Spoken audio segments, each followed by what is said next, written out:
افغان ځواکونو پر طالبانو قیامت جوړ کړی دی. طالبان باندې څنګه تباهي شروع کړې ده، تازه یې چیرته عملیات ترسره کړي دي. په ننګرهار کې د پاکستاني ترهګرو په شمول شپږ طالبانو ته مرګ ژوبله اوښتې. افغان ځواکونو د ننګرهار ولایت حصارک ولسوالۍ کې پر طالبانو عملیات ترسره کړي چې په پایله کې 3 تنه وژلي او 2 نور یې ټپیان کړي دي.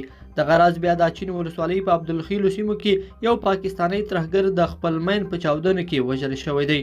ولخوا ملي دفاع وزارت وایي چې افغان ځواکونو تیره شپه د پروان په شینوارو ولسوالۍ کې د چڼیزو عملیاتو په ترڅ کې 14 طالبان وژلي او 6 نور یې ټپیان کړي دي.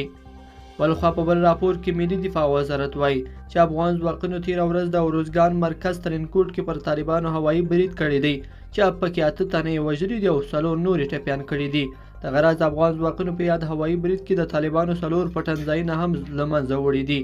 په بل راپور کې ملي دفاع وزارت وایي چې افغان ځواکونو په تیرو څلوېښتو ساعتونو کې 193 طالبان وژلي دي او 110 نور یې ټپیان کړي دي. دغه عملیات په ننګرهار، میدان وردګ، هلمند، زابل، هرات، فراه، سمنګان او کاپیسا ولایتونو کې ترسره شوي دي. دغه راز د افغان ځواکونو د انجنیري څانګې مسؤلینو 10 کړۍ ماینونه هم کشف کړي او شنډ کړي دي.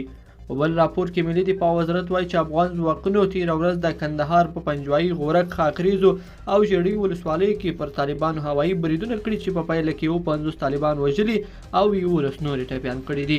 لیدونکو په دې هیله چې دا مطلب مو راسره تر پایه پورې لیدلی وي. که مو دغه ویډیو خوښه شوې ویډیو لایک کړئ، د سره او چینل سبسکرایب کړئ. تر بیا ښه وخت.